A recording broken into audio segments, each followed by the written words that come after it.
Amazing. आप chemistry में अगर पढ़ना चाहते हैं, 90 मार्क्स अचीव करना चाहते हैं, तो आप सुनील सर का यूट्यूब चैनल सब्सक्राइब करें, जिससे कि आपको नोटिफिकेशन मिलती रहेंगी यूट्यूब वीडियोस की। आपको इससे प्रॉब्लम भी नहीं होगी और 90% मार्क्स आराम से गेन कर सकते हैं आप। और जैसा कि आपको पता है कि हम लोग हेजिटेटेड हो जाते हैं केमिस्ट्री में, हम डर जाते हैं, पता नहीं कैसे करेंगे, क्या करेंगे। आपको टेंशन लेने की कोई जरूरत नहीं है। आप सुनील सर के चैनल से ज्वाइन कीजिए। आप इजीली केमिस्ट्री का वर्क कंप्लीट भी कर सकते हैं और आप 90% मार्क्स गेन भी कर सकते हैं। जो कि वीक स्टूडेंट है वो भी 80% मिनिमम पा सकते हैं by the help of Sunil sir. Thank you. Hello students, आज बेटा क्लास 12 केमिस्ट्री में चैप्टर नंबर 2 सॉल्यूशंस के न्यूमेरिकल्स। सबसे पहले बेटा मैं फॉर्मूला आपको बताने जा रहा हूँ, किस फॉर्मूले का यूज होने वाला है। तो सबसे पहले आप फॉर्मूला देखेंगे कि सॉल्यूशन चैप्टर के न्यूमेरिकल लगाने के लिए, न्यूमेरिकल बनाने के लिए हमें किन किन फॉर्मूला की ज़रूरत पड़ेगी। उन फॉर्मूलों को देखते हैं। उसके बाद कुछ मैं आपको न्यूमेरिकल्स कराऊंगा। और बेटा जो न्यूमेरिकल्स कराऊंगा सीबीएसई बोर्ड के लिए मोस्ट इम्पोर्टेंट न्यूमेरिकल्स होंगे, सीबीएसई बोर्ड और यूपी बोर्ड के लिए। तो बेटा ध्यान दें कि जो मैं न्यूमेरिकल्स कराने जा रहा हूँ वो एनसीईआरटी के न्यूमेरिकल्स भी हैं, कुछ अदर न्यूमेरिकल्स भी हैं जो बोर्ड एग्जाम में अक्सर आ चुके हैं। तो उनका बेटा वीडियो के लास्ट में डिस्क्रिप्शन बॉक्स में उसका पीडीएफ मिलेगा आपको, जो न्यूमेरिकल्स मैं यहाँ लगाने जा रहा हूँ, जिनको बनाने हैं न्यूमेरिकल्स को, तो वो वहाँ से आप डाउनलोड कर सकते हैं। डिस्क्रिप्शन बॉक्स में लिंक मिलेगा आपको, तो वहाँ से आप पीडीएफ से न्यूमेरिकल्स को आप नोट कर सकते हैं। और सॉल्यूशन में आपको 1 बाय 1 देता जा रहा हूँ। तो चलें सबसे पहले हम सीखते हैं सॉल्यूशन में कि ऐसे कौन से फॉर्मूले हैं जिनका इस सॉल्यूशन के न्यूमेरिकल्स में यूज होना है। तो देखिए आप बेटा, सबसे पहले चैप्टर 2 है, चैप्टर 2 है और चैप्टर का नाम है सॉल्यूशन। ओनली न्यूमेरिकल सीखने हैं आज। सबसे पहले फॉर्मूला, उसके बाद न्यूमेरिकल्स, केवल इतना ही काम करना है। Numericals formula, numericals formula.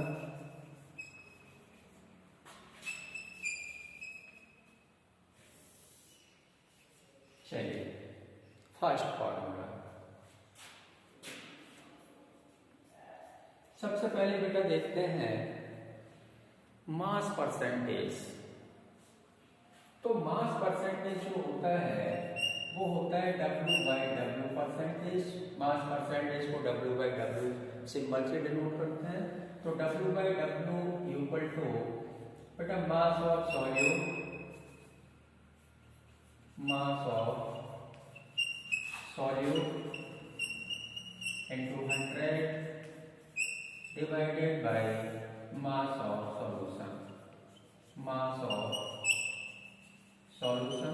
बहुत इंपॉर्टेंट फॉर्मूला है बेटा, ये काफी इंपॉर्टेंट फॉर्मूला है। इस फॉर्मूले से हम मास परसेंटेज कैलकुलेट कर सकते हैं।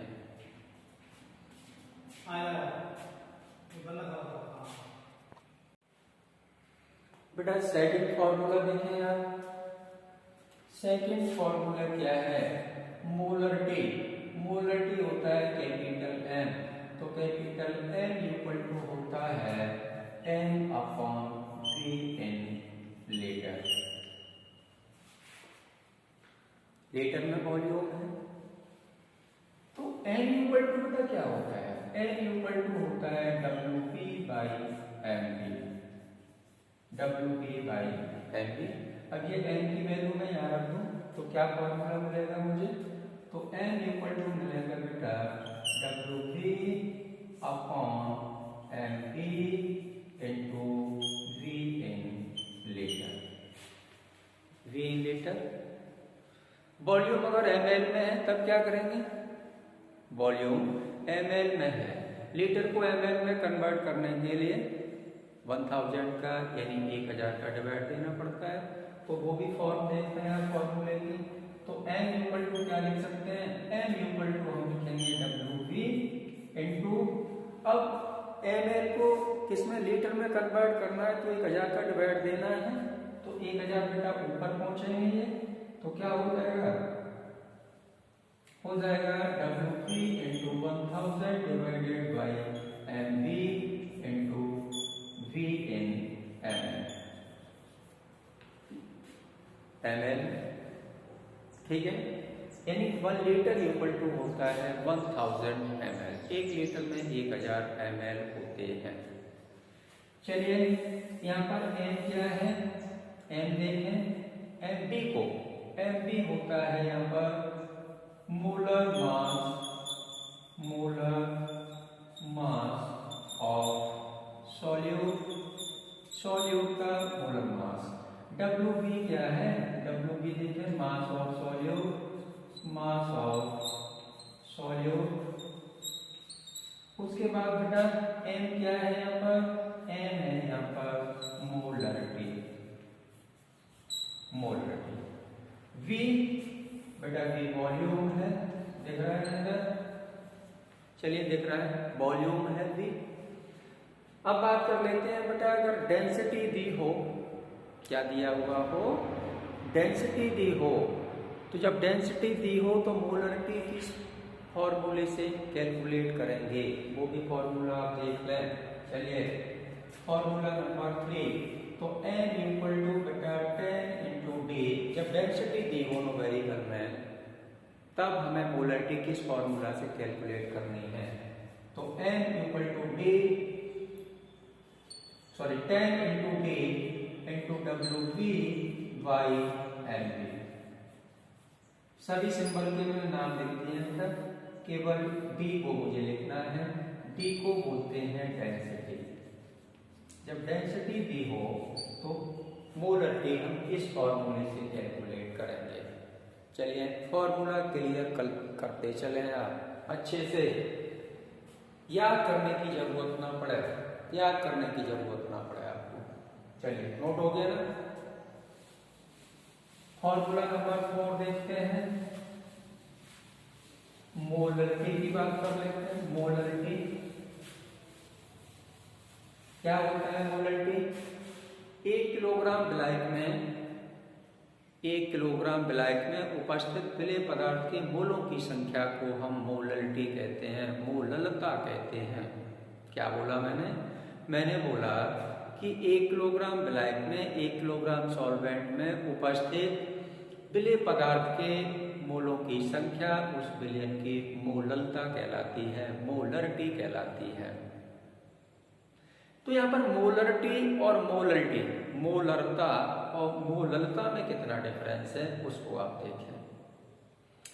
मोलरता में बेटा 1 लीटर सॉल्यूशन लिया जाता है और मोललता में 1 किलोग्राम विलायक लिया जाता है। दोनों के डिफाइन में इतना अंतर है। तो 1 लीटर मोलरता क्या होती है? 1 लीटर विलयन में उपस्थित विलेय पदार्थ के मोलों की संख्या। और यहां पर क्या कहते हैं? 1 किलोग्राम विलायक में उपस्थित विलेय पदार्थ के मोलों की संख्या। इतना अंतर है 1 किलोग्राम सॉल्वेंट और 1 litre item, sorry solution. 1 litre विलयन यानी 1 लीटर सॉल्यूशन और 1 किलोग्राम सॉल्वेंट। केवल इतने वर्ड का अंतर है दोनों के डिफाइन में। और देखिए फॉर्मूला नंबर 4, जो मोलरिटी होती है उसको स्मॉल m से डिनोट करते हैं। तो स्मॉल m इधर से लिखते हैं थोड़ा। स्मॉल m इक्वल टू होता है WV by n into, sorry WV by MV into W ए, ये फॉर्मूला होता है। अब ये किसमें है, डब्ल्यू है, ये किलोग्राम में है बेटा, ये किलोग्राम में, ए सब इसमें है, किलोग्राम में है। अब किलोग्राम को ग्राम में कन्वर्ट करना है तो क्या करना पड़ेगा, किलोग्राम को ग्राम में कन्वर्ट करने के लिए 1000 का डिवाइड देना होता है, 1000 का भाग लगाना होता है। तो चलो लगा लो भाग। तो n इक्वल टू क्या फॉर्मूला मिलेगा मुझे, WA इंटू 1000। बेटा इसके अपॉन में थे तो ऊपर पहुंच गए 1000 अपॉन MB इंटू WA इन ग्राम। किलोग्राम था वो ग्राम में कन्वर्ट हो चुका है। बोलो ये फॉर्मूला निकल के आ गया। यहाँ पर जो स्मॉल n है बेटा वो है मोलरिटी, और सब सिंपल में लिख चुका हूँ। W भी आपको पता है, M भी पता है। WA क्या है, मास ऑफ सॉल्वेंट, WA है मास ऑफ सॉल्वेंट। चलिए 10 टॉपिक के फॉर्मूले क्लियर हो चुके हैं, आपको नोट करते चले हैं। अब बात कर लेते हैं 4 नंबर बेटा, मोल फ्रैक्शन। मोल फ्रैक्शन जो होता है, मोल फ्रैक्शन होता है बेटा x। अगर सॉल्यूट का मोल फ्रैक्शन मुझे लिखना है तो मैं लिखूंगा XV, और सॉल्वेंट का मोल फ्रैक्शन मुझे लिखना है तो मैं लिखूंगा उसको XA। A means solvent, B means solute. तो चलो मैं लिख के देता हूं यहाँ पर। A मीन्स है यहाँ पर सॉल्वेंट, और B मीन्स है यहाँ पर सॉल्यूट। B मीन्स है यहाँ पर सॉल्यूट। A सॉल्वेंट और B सॉल्यूट को B से हम डिनोट कर रहे हैं, सॉल्वेंट को कैपिटल A से डिनोट कर रहे हैं। मोल फ्रैक्शन है X। अब हमें सॉल्यूट का मोल फ्रैक्शन कैलकुलेट करना है तो क्या लिखना है, XB equal to NB divided by NB plus NA। और बेटा अगर सॉल्वेंट का मोल फ्रैक्शन कैलकुलेट करना है तो XA equal to NB divided, sorry NA होगा यहाँ पर, NA upon NA plus NB। A और B सब इसमें बने हुए हैं, याद रखें यार। तो दो फॉर्मूले मुझे ये मिल गए। देखें यहाँ पर XA plus XB equal to होता है बेटा 1 के ऊपर, बोलो। और XB की वैल्यू मुझे कैलकुलेट करनी है तो XB इक्वल टू क्या हो जाएगा, 1 माइनस के XA। एक की वैल्यू निकाल लो, दूसरे की वैल्यू माइनस करके निकाल दो, 1 में से माइनस कर दो, दूसरे की वैल्यू निकल आती है। तो जैसे मैंने कैलकुलेट कर लिया है यहाँ पर XA की वैल्यू मैंने निकाल के रखी है, मुझे XB और निकालना है। तो XB निकालने के लिए 1 में से XA की वैल्यू को माइनस कर देंगे। बोलो क्लियर है ना। चलिए सिंबल लिख देते हैं, दिख रहा है ना। इसको बोलते हैं मोल fraction of solute. Mole space थोड़ा कम है बेटा, मोल फ्रैक्शन ऑफ सॉल्यूट, दिख रहा है ना आपको, सॉल्यूट। इसको क्या बोलेंगे, इसको बोलेंगे मोल फ्रैक्शन ऑफ सॉल्वेंट। n क्या है यहाँ पर, n को मैं उधर लेके चलता हूँ क्योंकि यहाँ स्पेस कम है। इसको बोलेंगे बेटा NB को मोल्स ऑफ सॉल्यूट, और NA को बोलेंगे बेटा मोल्स ऑफ सॉल्वेंट। चलिए सभी सिंबल क्लियर कराता चल रहा हूं मैं आपको। अब न्यूमेरिकल में कहीं भी कोई भी प्रॉब्लम नहीं आनी चाहिए, प्रत्येक सिंबल का नाम बताते चल रहा हूं। चलिए नोट कर लें आप इसको। नेक्स्ट हो गया ना, स्क्रीनशॉट ले लिया करें जल्दी से बेटा, हो गया।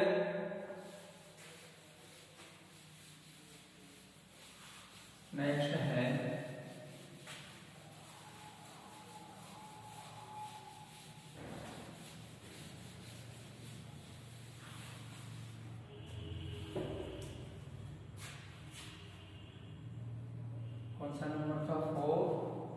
5 और 6 नंबर है बेटा, 6 number Henry law. Henry's law, Henry's law क्या कहता है, कौन बताएगा?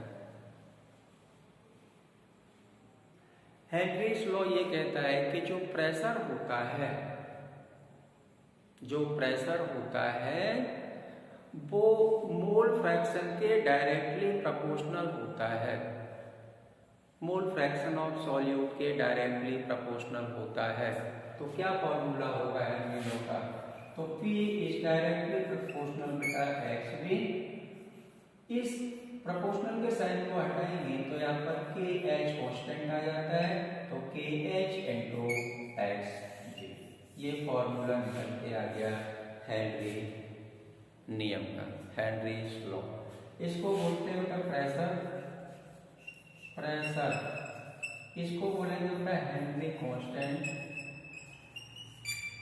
Henry constant.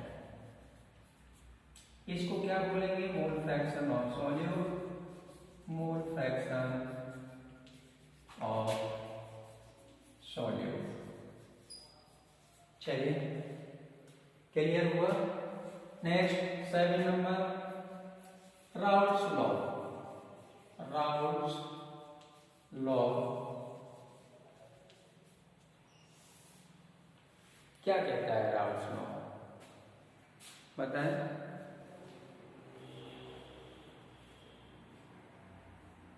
राउल्ट्स लॉ ने यह बताया था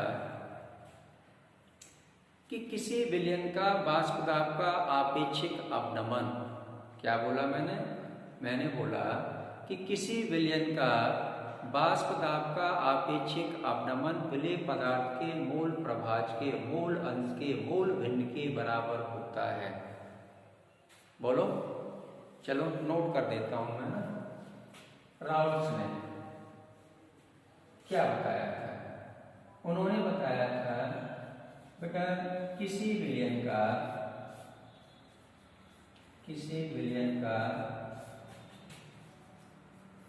वाष्प दाब का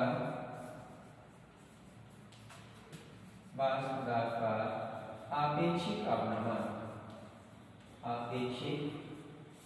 अवनमन देख रहे हैं ना, आपेक्षिक अवनमन विलेय पदार्थ के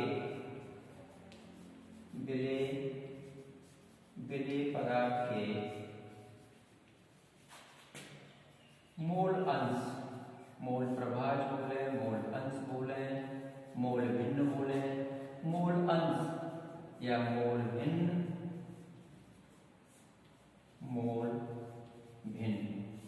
के बराबर होता है, के बराबर होता है।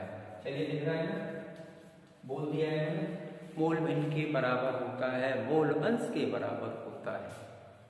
किसी विलयन का कुछ पॉइंटों को पकड़ के रखें, आप कुछ पॉइंट्स को पकड़ करके रखें ताकि आपको टॉपिक में मजबूती मालूम पड़ेगी, समझे ना? मजबूती से कुछ पॉइंट्स को पकड़ के रखिए आप। क्या बोला उन्होंने? किसी विलयन का वाष्प दाब का आपेक्षिक अवनमन विलेय पदार्थ के मोल भिन्न के बराबर होता है, मोल भिन्न के बराबर होता है, ये बताया था उन्होंने। मोल भिन्न के बराबर होता है। तो वाष्प दाब का आपेक्षिक अवनमन क्या है? देखो बेटा, P0 minus PS upon P0 equal to XV। विलेय पदार्थ के मोल भिन्न के विलेय पदार्थ के मोल अंश के बराबर होता है। तो XV यहाँ पर क्या है? मोल फ्रैक्शन ऑफ सॉल्यूट, विलेय पदार्थ का मोल अंश है। ये क्या है बेटा? वेपर प्रेशर ऑफ सॉल्वेंट, ये है वेपर प्रेशर ऑफ सॉल्यूशन। इसको बोलेंगे हिंदी में विलायक का वाष्प दाब, इसको बोलेंगे विलयन का वाष्प दाब। PS होता है विलयन का वाष्प दाब, P0 होता है विलायक का वाष्प दाब, XV होता है विलेय का मोल अंश, विलेय का मोल अंश। क्लियर होता जा रहा है? चलिए तो इनको लिख देते हैं हम, इंग्लिश में लिख दे बेटा, vapour pressure of solvent, vapour pressure of, इधर लिख देता हूं सॉल्वेंट, इसको क्या बोलेंगे, पीएच को क्या बोलेंगे, देखो इधर लिख देता हूं मैं pH, vapour pressure of solution, vapour pressure of solution. चलिए अब बेटा ये तो पता ही है आपको, एचबी क्या है, mole fraction of solute, mole fraction of solute, mole fraction of solute, विलेय का मोल अंश कहते हैं, विलेय का मोल अंश एचबी। अब बेटा यहाँ पर एक बात और समझने वाली है कि HB इक्वल टू क्या होता है, HB इक्वल टू होता है NB upon NB plus NB, विलेय के मोल प्लस विलयन में उपस्थित कुल मोलों की संख्या। तो विलेय का मोलंश क्या होता है, विलेय का मोलंश होता है कि विलेय के मोल और विलयन में उपस्थित कुल मोलों की संख्या के अनुपात को हम मोल, विलेय का मोल अंश कहते हैं। डिफाइन तो फॉर्मूले से क्लियर हो रही है, तो पर रटने की क्या बात है, विलेय के मोल और विलयन में उपस्थित कुल मोलों की संख्या के अनुपात को हम विलेय का मोल अंश कहते हैं। बोलो क्लियर है। चलिए तो HB इक्वल टू क्या होगा, ऊपर वाला बेटा इरेज करता हूं तब इसको एक्सप्लेन और आगे बढ़ता हूं। HB इक्वल टू क्या है, इधर ये वाला इरेज कर देता हूं तब राउंड को कंप्लीट हो पाएगा। HB क्या है, HB इक्वल टू होता है, अब इसी को नीचे ऊपर ले जा रहा हूं मैं बेटा, HB की वैल्यू रखूंगा यहाँ पर, तो HB इक्वल टू होता है NB upon NB plus NA, ये होता है। तो ये HB की वैल्यू में इस फॉर्मूले में अगर पुट कर दूं तो क्या फॉर्मूला मुझे मिलेगा, देखो इधर लिख देता हूं मैं, P not minus PS upon P not equal to NB upon NB plus NA, ये फॉर्मूला मुझे मिल चुका है। चलिए P नोट मैंने नीचे लिख दिया है, P नोट को बोलते हैं vapour pressure of solvent, PS होता है वेपर प्रेशर ऑफ सॉल्यूशन और NB होता है मोल्स ऑफ सॉल्यूट, Na होता है मोल्स ऑफ सॉल्वेंट। बोलो क्लियर है। चलिए नोट कर लिया, जल्दी से नोट करते हैं, राउल्स लॉ हो चुका है।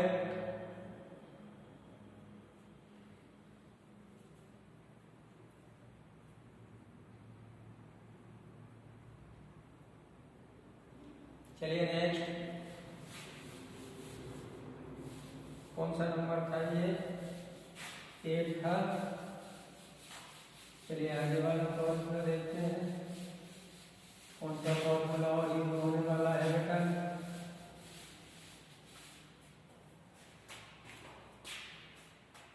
देखते हैं ऑस्मोटिक प्रेशर की बात कर लेते हैं। ऑस्मोटिक प्रेशर, ऑस्मोटिक प्रेशर को बेटा हम पाई से डिनोट करते हैं, पाई से डिनोट करते हैं। इसकी जो यूनिट होती है mm और mmHg और बेटा एटमॉस्फेयर होती है, एटमॉस्फेयर। एक वन जो ATM होता है, 1 ATM इक्वल टू होता है 776 mmHg। 1 ATM जो इक्वल टू होता है 776 mmHg के ऊपर होता है, लेकिन ये वैल्यू तो मैं वहां पर भी बताऊंगा आपको, यहाँ केवल फॉर्मूला जो देखते हैं बेटा 760 होता है। चलो लिख देते हैं 1 ATM इक्वल टू 760 mmHg। और बेटा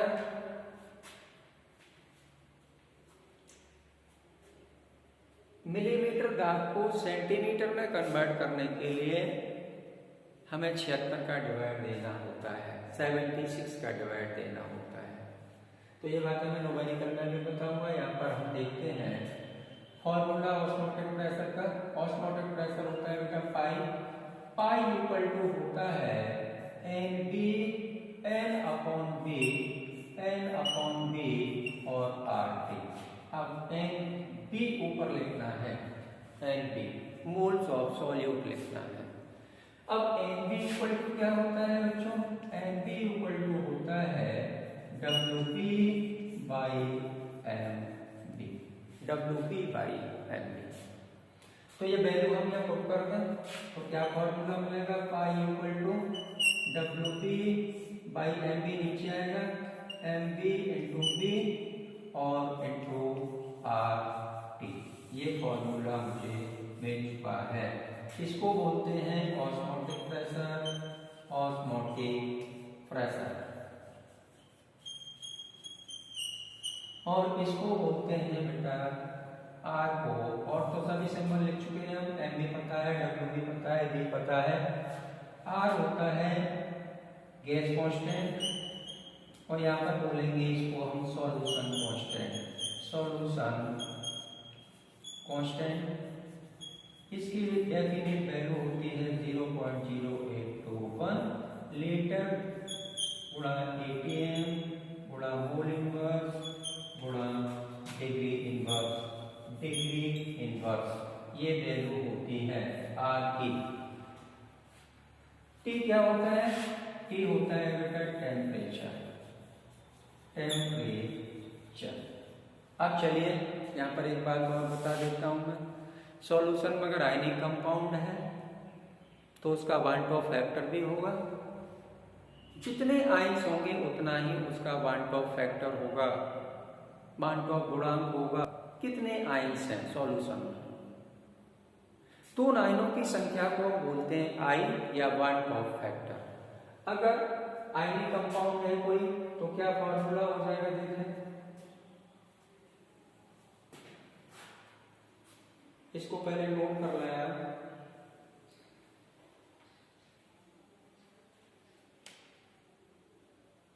चलिए आयनिक कंपाउंड है कोई तो यहाँ पर हम बता देते हैं वन टॉप फैक्टर।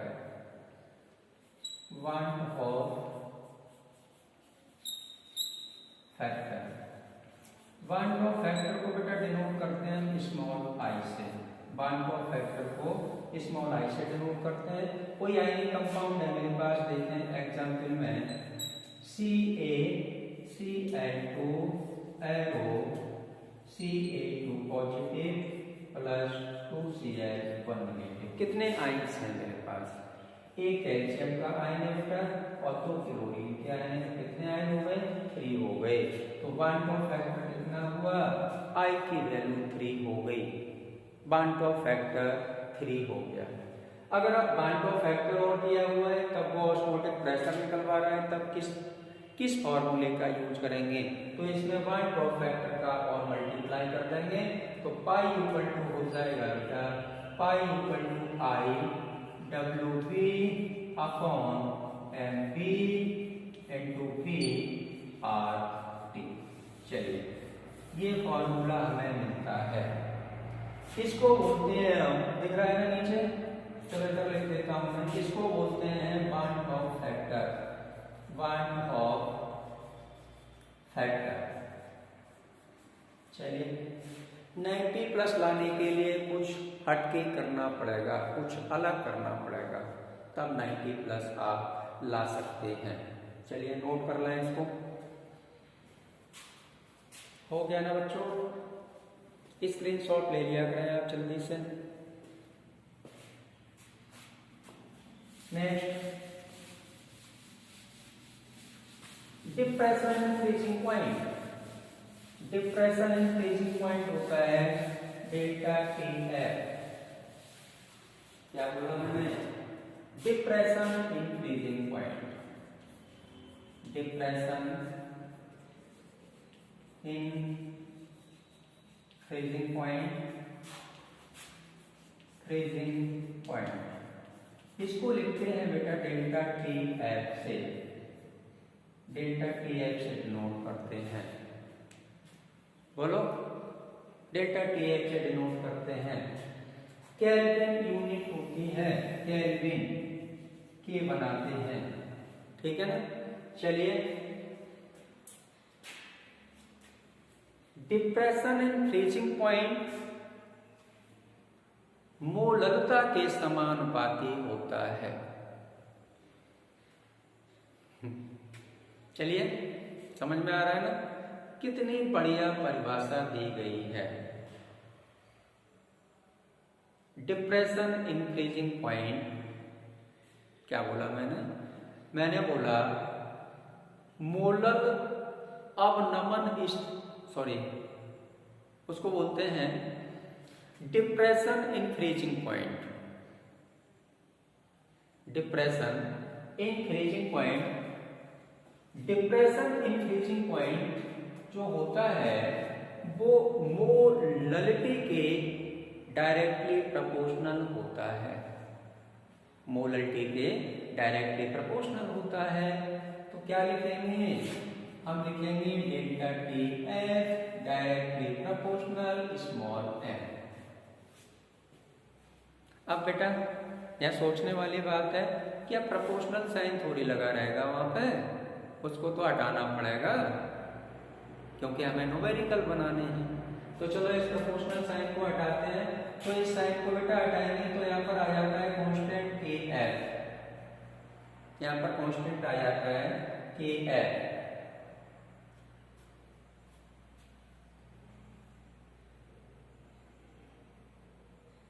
तो delta T F equal to क्या होगा, K F into small M, ये फॉर्मूला मिलता है। अब देखते हैं यहाँ पर एम क्या है, एम मोलरिटी है।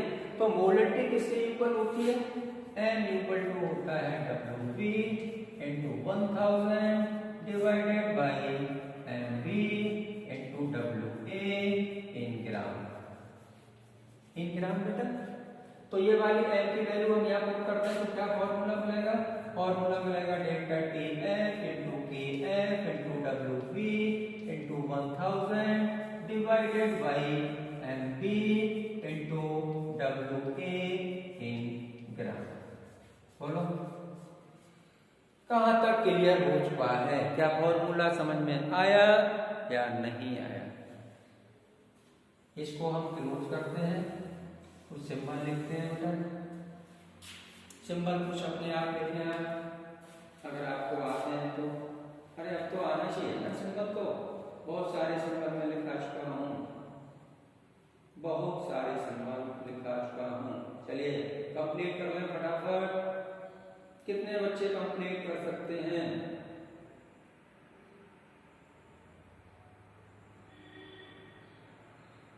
जल्दी करें।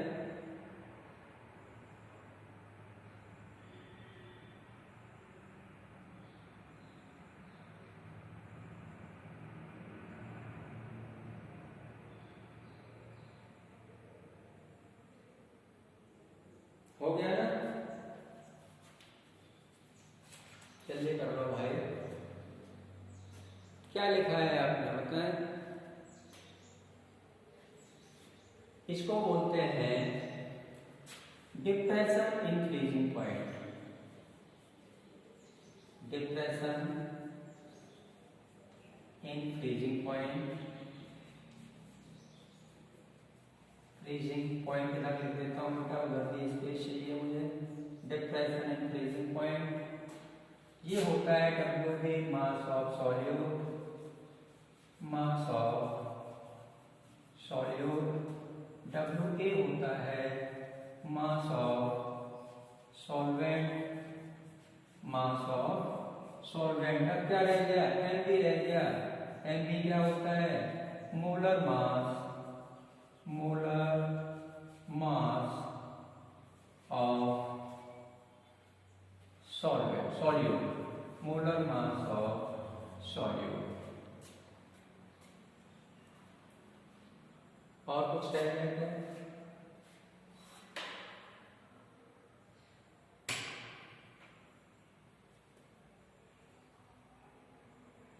इसको हाँ के एफ रह जाए बेटा, के एफ रह गया, के एफ को मैं यहाँ पर लिख देता हूँ। इसको बोलते हैं मोलर डिप्रेशन कांस्टेंट। क्या बोला मैंने बोला molar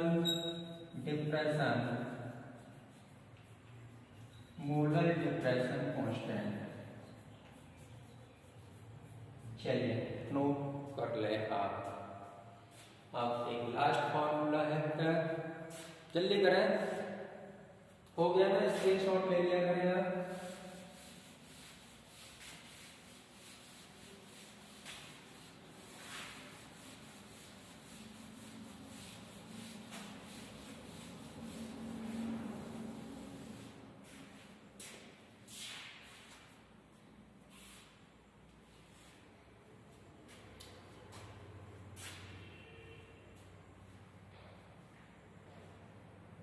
Elevation in boiling point. Elevation in boiling point.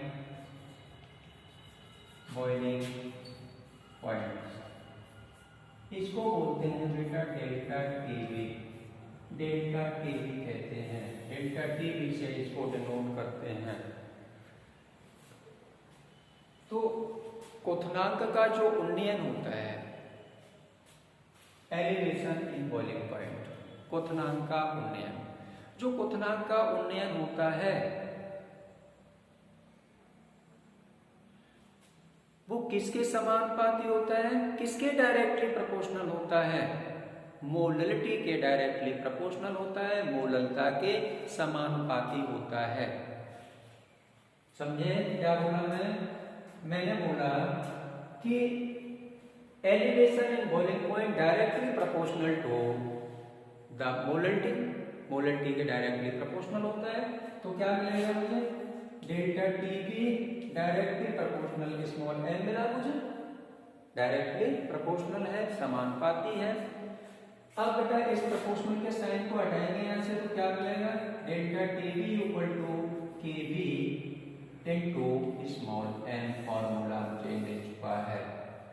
इसको बोलते हैं यहाँ पर एलिवेशन कांस्टेंट, एलिवेशन कांस्टेंट, और स्मॉल एम है बेटा यहाँ पर मोललिटी, और डेल्टा टीवी है एलिवेशन इन बॉइलिंग पॉइंट। वो लिखा हुआ है आपका, देखो ऊपर लिख दिया है, हेडिंग में लिख दिया है। अब m इक्वल टू क्या होगा, मोललिटी का फॉर्मूला क्या होता है, तो m इक्वल टू होता है WV into 1000 divided by NV into WA। ये फॉर्मूला होता है मोललिटी का। ये स्मॉल m की वैल्यू इस फॉर्मूले में पुट कर दूं मैं, क्या फॉर्मूला मुझे मिलेगा, देखिए delta TV equal to K V into m की वैल्यू ये रखने जा रहे हैं यहाँ पर, तो WV into 1000 divided by MV into WA। चलिए ये फॉर्मूला मिल चुका है। सिंबल सभी आपको पहले से पता है, जो सिंबल केवी है वो मैंने यहाँ लिख दिया, एलिवेशन कांस्टेंट कहते हैं इसको। WB होता है मास ऑफ सॉल्यूट, WA होता है मास ऑफ सॉल्वेंट, MV होता है मोलर मास। क्या होता है, मोलर मास होता है, मॉलिक्यूलर मास भी कहते हैं, अणुभार जिसे बोलते हैं। डेल्टा टीवी हमने पहले लिख दिया, डेल्टा टीवी क्या है, elevation in boiling points, elevation in boiling points है। चलिए नोट कर लें आप इसको, जल्दी करें।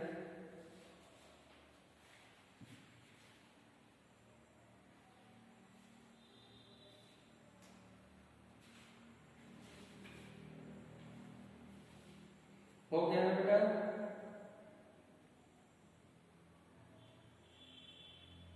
जल्दी कर लो भाई।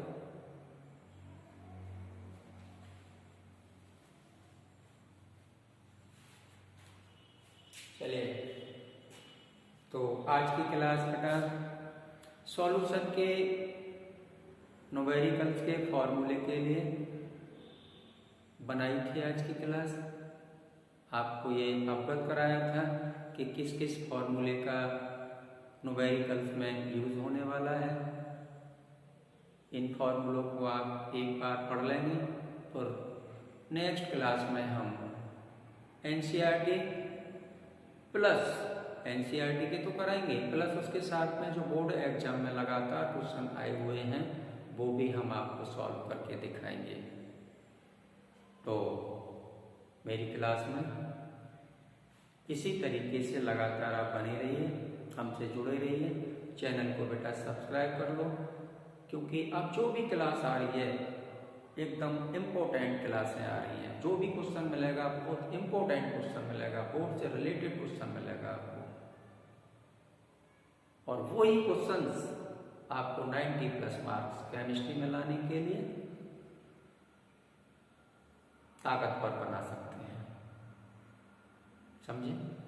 तो आज की क्लास लेने के लिए बच्चों थैंक यू।